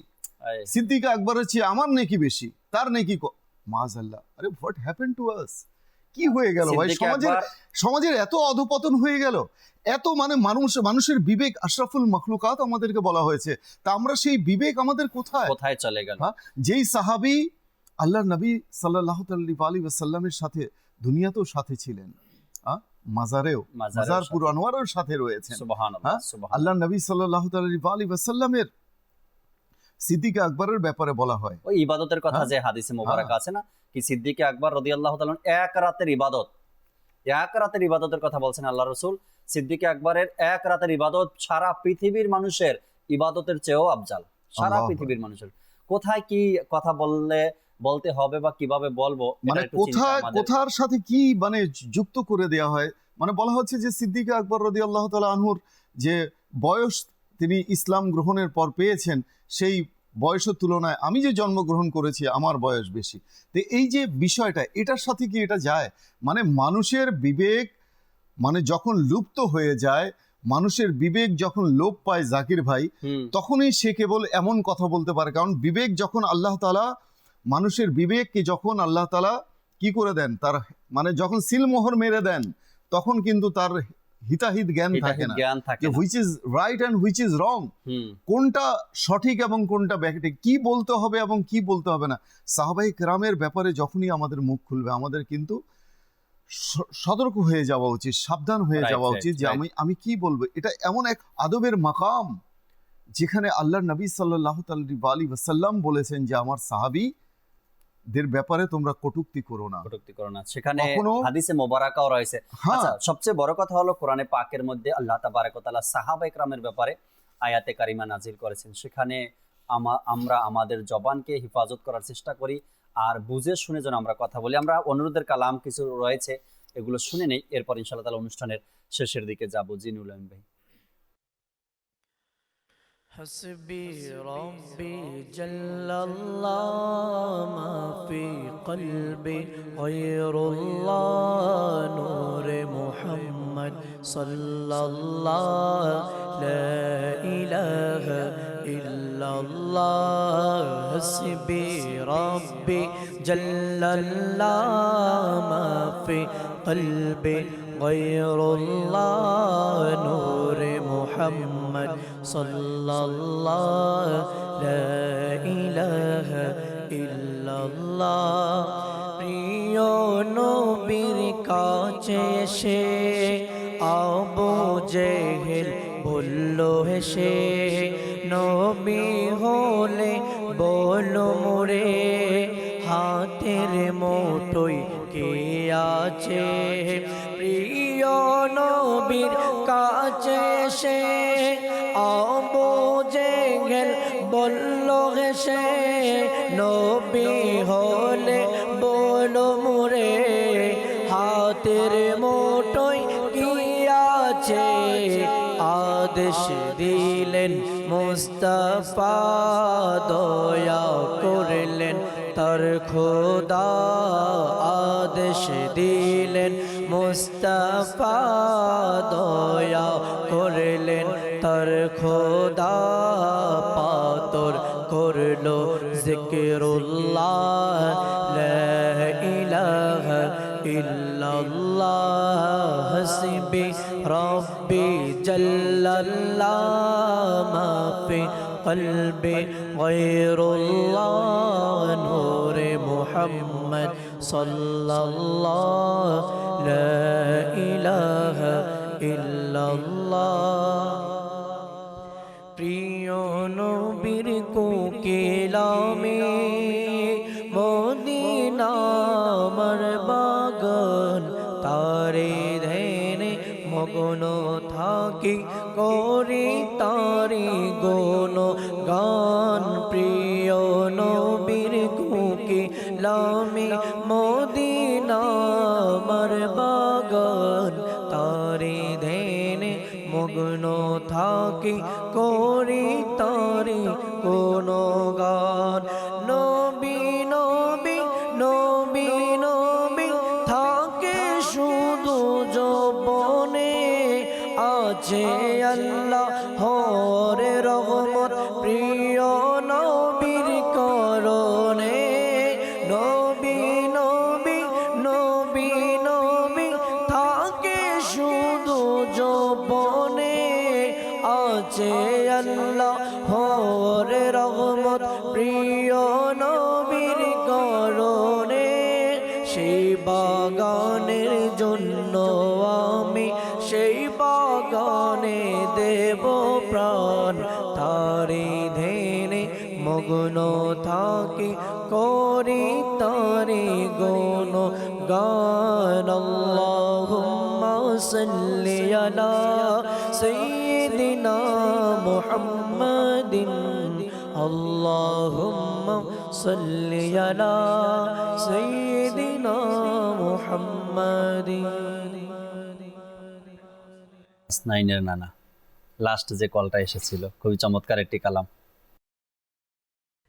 এ হাসিনের নানা, এ হাসিনের নানা, এ হাসিনের নানা, এ হাসিনের নানা। ইয়া নবী বলো, ইয়া নবী বলো, ইয়া নবী বলো, ইয়া নবী नजर करम फरमाना। ए हसनैन नाना, ए हसनैन नाना, ए हसनैन नाना, ए हसनैन नाना। আমাদেরকে বোঝার এবং আমল করার তৌফিক দান করুক। আজকের যে বিষয় আমরা নিয়েছিলাম সাহাবা একরাম আলাইহিমুর রিদওয়ানের মর্যাদা, যতটুকু সম্ভব আমরা আলোচনা করেছি আজকের অনুষ্ঠানে। আল্লাহ তাআলা আমাদেরকে সঠিক জ্ঞান দান করুক, সঠিক বুঝ দান করুক। হয়তোবা কথার মধ্যে বুঝাতে গিয়ে, আপনাদেরকে বলতে গিয়ে আপনাদের কাছে হয়তো কঠিন লাগতে পারে বা একটু অন্যভাবে আপনারা নিতে পারেন, কিন্তু বুঝতে হবে আমাকে বিষয়টা যে সাহাবা একরামের ব্যাপারে আল্লাহ তাবারক ওয়া তাআলা কোরআনে পাকের মধ্যে ইরশাদ করেছেন যে আমিও তাদের প্রতি সন্তুষ্ট, তারাও আমার প্রতি সন্তুষ্ট। এরপরে নবী পাক সাল্লাল্লাহু তাআলা আলাইহি ওয়াসাল্লাম ভিন্ন ভিন্ন সাহাবা একরামের নাম নিয়ে এক এক সময় এক এক জায়গাতে প্রশংসা করেছেন, মর্যাদার কথা বয়ান করেছেন। কখনো সিদ্দিক আকবর রাদিয়াল্লাহু তাআলা আনহুর কথা বলেছেন, আবার কখনো ফারুক আজমের কথা বলেছেন, কখনো মুয়াবিয়া রাদিয়াল্লাহু তাআলা আনহু, মুয়াবিয়া রাদিয়াল্লাহু তাআলা আনহু। যথেষ্ট হাদিস আছে, অসংখ্য হাদিস আছে। এক এক সময় এক এক সাহাবা একরামের ব্যাপারে আল্লাহ রাসূল ভিন্ন ভিন্ন ভাবে সেই কথাটাই আমি বলতে চাচ্ছিলাম জাকির ভাই, সময়ও সংক্ষিপ্ত, যে আমি কোন নিয়তে, অনেকে বলে না যে আমি কোরআনে পাচ্ছি না, হাদিসে পাচ্ছি না। আরে কোরআনে ডুব দিত, কোরআন তো একটা বিশাল সমুদ্র। জি, সমুদ্রের যদি সীমানা থাকে, কোরআনের জ্ঞানের সীমানা নেই এর মধ্যে, অর্থাৎ আপনি ইলমে মারেফাত, ইলমে সবকিছু আপনি এর মধ্যেই আছে, কোরআনের মধ্যেই আছে না, কোরআন এবং হাদিসের মধ্যেই আছে। তো এর মধ্যে আপনি কোরআনের মধ্যে যখন আপনি ডুব দিবেন, যখন এখান থেকে জ্ঞান আপনি অন্বেষণ করবেন, আপনার মধ্যে যদি ইশকে রাসূল না থাকে, আপনি ওখান থেকে কিছু মণিমুক্তা নিয়ে ফিরে আসতে পারবেন না, আপনি গিয়ে কিছু পাবেন না ওখানে, ওখান থেকে কিছুই পাবেন না। কারণ আপনার অন্তরে যদি ইশকে রাসূল না থাকে, ইশকে সাহাবা না থাকে, তাহলে আপনি কোরআন পড়েও আপনি কিছু বুঝবেন না। আপনার দৃষ্টিতে তখন মনে হবে কোরআনে তো নাই। অ্যাকচুয়ালি কি কোরআনে নাই? কোরআনে কি নাই? কোরআনে সবকিছু আছে, হয়তো আমি খুঁজতে জানি না, আমি খুঁজতে জানি না। আর সবচেয়ে বড় কথা কি জানেন, এই যে আল্লাহ তাআলা যে নূর প্রেরণ করেছেন, কদ জাআকুম মিনাল্লাহি নূরুন ওয়া কিতাবুম মুবিন। কিতাব পড়তে গেলে যেমন নূরের প্রয়োজন হয়, আলোর প্রয়োজন হয়, আপনি অন্ধকারে একটা কিতাব পড়তে পারেন না। তো এই যে কোরআনুল কারীম যে নাজিল হলো ইসলামের সূচনা লগ্নে, ইসলাম প্রবর্তিত হওয়ার পর, তার আগের যুগটা কেমন ছিল? অন্ধকারের যুগ, মানুষরা কিছুই জানতো না, জাহিলিয়াতের পৌত্তলিকতায় ছিল। ঠিক আছে, তো এখন যখন কোরআন এলো, তো সেই কোরআনকে পড়ার জন্য কিসের প্রয়োজন? আলোর প্রয়োজন, নূরের প্রয়োজন। আর সেই নূরকে আল্লাহর নবী সাল্লাল্লাহু আলাইহি ওয়াসাল্লাম। তো কোরআনকে বোঝার জন্য আল্লাহর নবীকে আগে বুঝতে হবে যে আল্লাহ রাসূল সাল্লাল্লাহু আলাইহি ওয়াসাল্লামের পার্সোনালিটি কি, তার সুরত কি, তার সিরাত কি। আজকে সিরাত নিয়ে কোনো তর্ক নেই, কিন্তু সুরত নিয়ে তর্ক আছে। তো এটা বুঝতে হবে। আল্লাহ তাআলা যা বলেছেন, যেভাবে পাঠিয়েছেন রাসূলকে, সেভাবে গ্রহণ করে নিতে হবে, মেনে নিতে হবে। যখন আপনি রাসূলের প্রতি ভালোবাসা পোষণ করবেন না, তখন আপনি কোরআন বুঝে যাবেন, আল্লাহ রাসূলই আপনাকে সাহায্য করবেন। রাসূলের প্রতি বিদ্বেষ রেখে, সাহাবায়ে কেরামের প্রতি বিদ্বেষ রেখে কেউ যদি ইলমে দ্বীন অর্জন করতে চায়, তার ইলমে দ্বীন পরিপূর্ণ হবে না, সে কামিল হতে পারবে না, কখনোই তার ইলম কখনোই কামালিয়াত লাভ করতে পারবে না। যেমন আমার গাউসে পাক লাভ করেছেন, যেমন খাজা গরিবে নওয়াজ লাভ করেছেন, সুবহানাল্লাহ, আউলিয়া কেরাম যেমন আলা হযরত লাভ করেছেন। কেন? ইশকে রাসূল নিয়ে কোরআনে ডুব দিয়েছেন, ইশকে সাহাবা নিয়ে কোরআনে ডুব দিয়েছেন।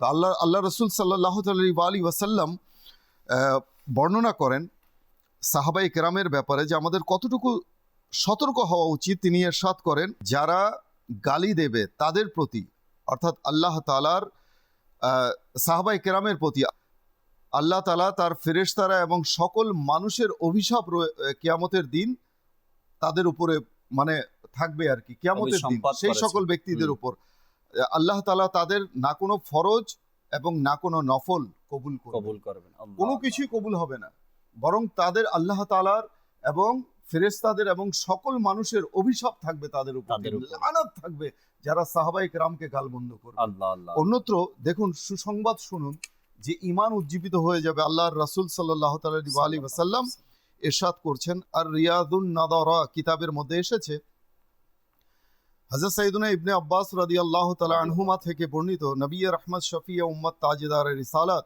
সাল্লাল্লাহু তাআলা আলাইহি ওয়া আলিহি ওয়াসাল্লাম ইরশাদ করেন, যে ব্যক্তি আমার সাহাবা, বিবিগণ এবং আহলে বাইতকে ভক্তি শ্রদ্ধা করে এবং এদের মধ্যে থেকে কারো সম্পর্কে ঠাট্টা বিদ্রুপ না করে আর তাদের ভালোবাসায় দুনিয়া থেকে ইন্তেকাল করে, সে কিয়ামতের দিন আমার সাথে আমার মর্যাদায় থাকবে। আল্লাহ আল্লাহ আল্লাহ। আল্লাহ নবী সাল্লাল্লাহু আলাইহি ওয়াসাল্লামের নৈকট্য লাভ হবে, নৈকট্য লাভ করবে কাল কিয়ামতের সুবহানাল্লাহ, ময়দানে। সুবহানাল্লাহ। আল্লাহু এত তো আকবার। সত্ত্বেও যদি কোনো মানুষের বিবেকে না আসে, তাহলে নিজেকে ধিক্কার দিতে হবে, নিজের প্রতি আফসোস করতে হবে যে আমি কেন এমন হলাম, কেন আমি সাহাবায়ে কেরামের মান ও মর্যাদাকে আমি ভালো কেন ভুলন্ডিত বাঁচতে করছি? পারতেছি না আমি, কেন আমার ভিতর থেকে এমন আমার ভিতর থেকে শয়তানের সেই ধোঁকা কেন ভাইরাসের আসতেছে? আগে ট্রিটমেন্ট করতে হবে, হুম। তওবা করে তওবা করে ফিরে আসতে ফিরে হবে। আসতে হবে। এবং আমি তো বলবো সাহাবায়ে কেরামের ভালোবাসা, মর্যাদা, সম্মান জানার জন্য সাইয়্যিদি আলা হযরত রাহমাতুল্লাহি তাআলা আলাইহির কিতাব অধ্যয়ন করতে হবে। কিবলা শাইখে তরিকাত আমির আহলে সুন্নাত দামাত বারকাতুল আলিয়ার মাদানী মুযাকারাতে বসতে হবে। আজকে এই তার জন্য মধ্যে দেখুন কেমন আমির আহলে সাহাবায়ে সুন্নাত কেরামের একটা ভালোবাসা, স্লোগান তিনি বের করেছেন, হর সাহাবিয়ে নবী জান্নাতি জান্নাতি। জান্নাতি। কেন তিনি এটা বের করেছেন অনেকের বুঝে আসে না, যে কেন তিনি বলছেন সাহাবায়ে কেরাম তো জান্নাতি, আবার জান্নাতি বলার কি দরকার? আরে ভাই, দরকার আছে, কেননা অনেকেই এখন আল্লাহর কটূক্তি ওলিদের করছে, অস্বীকার করছে। হ্যাঁ, আল্লাহর অলিদের যতটুকু জানা আছে আমাদের ততটুকু জানা নেই। আল্লাহর অলিরা বুঝেন এখন এই সময় এই মুহূর্তে এমন একটা স্লোগানের দরকার, নবীর সকল সাহাবী সাহাবী জান্নাতি জান্নাতি। আর আল্লাহর অলি ওই সময়তেই অ্যাপ্লাই করছেন যখন দরকার। আল্লাহ তাআলা আমাদেরকে বোঝার, আমল করার তৌফিক দান করুক। সকল সাহাবায়ে কেরামকে ভালোবাসার, মহব্বত করার আল্লাহ তাআলা তৌফিক দিক। ইনশাআল্লাহ তাআলা আগামী পর্বে আবারও উপস্থিত হব, নতুন একটি বিষয় নিয়ে আলোচনা করব। ততক্ষণ মাদানী চ্যানেলের সাথেই থাকুন। আসুন আমরা দাঁড়িয়ে সালাতু সালাম পাঠ করি। ইয়া নবী সালাম আলাইকা, ইয়া রাসূল সালাম আলাইকা, ইয়া হাবিব সালাম আলাইকা, সালাওয়াতুল্লাহ আলাইকা। আপনি যে নূরের নবী, নিখিলে ধিনের ছবি, আপনি না এলে দুনিয়ায় আধারে ডুবি তো ছবি। ইয়া নবী সালাম আলাইকা, ইয়া রাসূল সালাম আলাইকা, ইয়া হাবিব সালাম আলাইকা, সালাওয়াতুল্লাহ। মুস্তাফা জানে রহমত पे लाखो सलाम, शम्ए बाज़ में हिदायत पे लाखो सलाम। गौसे आज़म इमाम, मुतों का उनका, गौसे आज़म इमाम, मुतों का उनका, जलवे शान कुदरत पे लाखो सलाम, जलवे शान कुदरत पे लाखो सलाम। डाल दी कल्बों में अज़मते मुस्तफ़ा, सैयदी आला हज़रत पे लाखो सलाम। बज़ से जिर के ला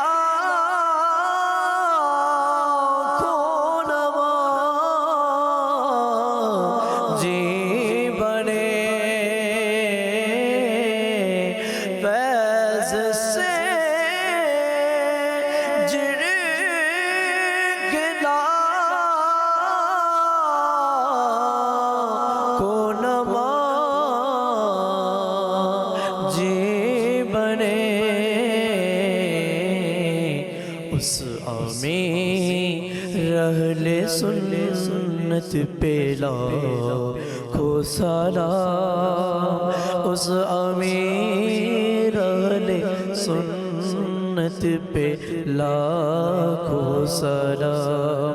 मुस्तफा जाने रहमत पे लाखों सलाम, शम्अ बाज़ में हिदायत पे लाखों सलाम। अस्सलातु वस्सलामु अलैका या रसूलल्लाह, अस्सलातु वस्सलामु अलैका या हबीबल्लाह, सुब्हानका अल्लाहुम्मा व बिहम्दिका ला इलाहा इल्ला अंता अस्तगफिरुका व अतूबु इलैक। सुब्हानका अल्लाहुम्मा व बिहम्दिका ला इलाहा इल्ला अंता अस्तगफिरुका व अतूबु इलैक। सुब्हानका अल्लाहुम्मा व बिहम्दिका ला इलाहा इल्ला अंता अस्तगफिरुका व अतूबु इलैक। अस्सलातु वस्सलामु अलैका या नबी अल्लाह व अला आलिका व अस्हाबिका या नूर अल्लाह, ला इलाहा इल्लल्लाह मुहम्मदुर रासूलुल्लाह सल्लल्लाहु ताआला अलैहि वसल्लम। তাহাজ্জুদ আর ফজরের অভ্যাস আছে যার, রহমত পূর্ণ প্রভাত হয় তার।